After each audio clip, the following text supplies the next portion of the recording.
نحمده ونصلي على رسوله الكريم أما بعد فأعوذ بالله من الشيطان الرجيم بسم الله الرحمن الرحيم رب اشرح لي صدري ويسر لي أمري واحلل عقدة من لساني يفقهوا قولي السلام علیکم ورحمۃ اللہ وبرکاتہ۔ آئیے بسم اللہ کرتے ہیں اللہ سبحانہ و تعالیٰ سے بات چیت کے سلسلے کی۔ سورہ ابراہیم کی آیت 24 to 27 میں اچھے اور برے نظریات کی کچھ مثالیں بیان کی جا رہی ہیں۔ کیا تم نے نہیں دیکھا کہ اللہ نے کلمہ طیبہ کی کیسی مثال بیان کی ہے؟ وہ ایک پاکیزہ درخت کی طرح ہے جس کی جڑ زمین میں مضبوطی سے جمی ہوئی ہے اور اس کی شاخیں آسمان میں ہیں۔ سبحان اللہ۔ اپنے رب کے حکم سے وہ ہر آن پھل دیتا ہے۔ اللہ اس قسم کی مثالیں اس لیے دیتا ہے تاکہ لوگ نصیحت حاصل کریں۔ اور ناپاک کلمے کی مثال ایک خراب درخت کی طرح ہے جسے زمین کے اوپر ہی اوپر سے اکھاڑ لیا جائے، اس میں ذرا بھی جماؤ نہ ہو۔ اور جو لوگ ایمان لائے ہیں اللہ ان کو اس مضبوط بات پر دنیا کی زندگی میں جماؤ عطا کرتا ہے اور آخرت میں بھی، اور ظالم لوگوں کو اللہ بھٹکا دیتا ہے، اور اللہ اپنی حکمت کے مطابق جو چاہتا ہے کرتا ہے۔ بے شک یا رب العالمین تو ہر چیز کا جاننے والا ہے۔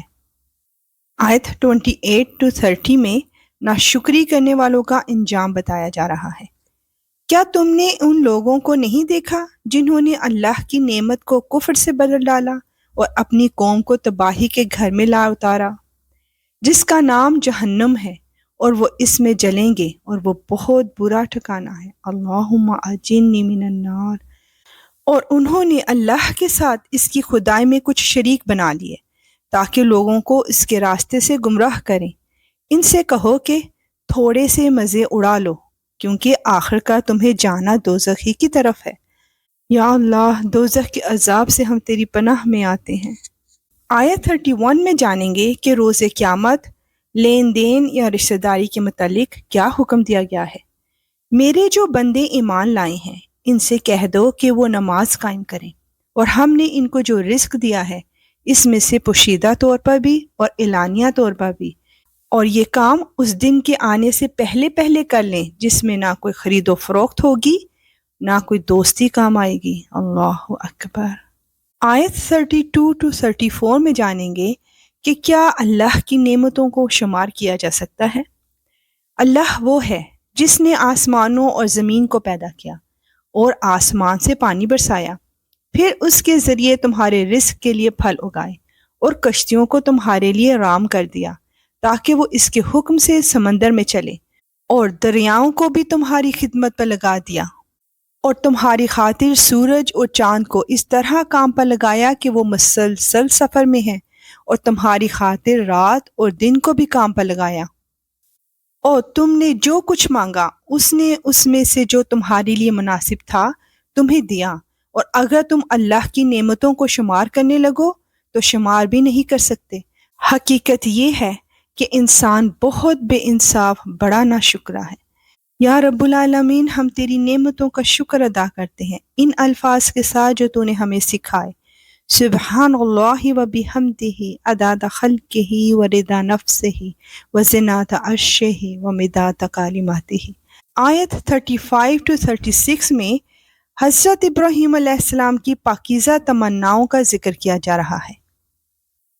اور یاد کرو وہ وقت جب ابراہیم علیہ السلام نے اللہ تعالیٰ سے دعا کرتے ہوئے کہا تھا، یا رب، اس شہر کو پرامن بنا دیجیے اور مجھے اور میرے بیٹوں کو اس بات سے بچائیے کہ ہم بتوں کی پرستش کریں۔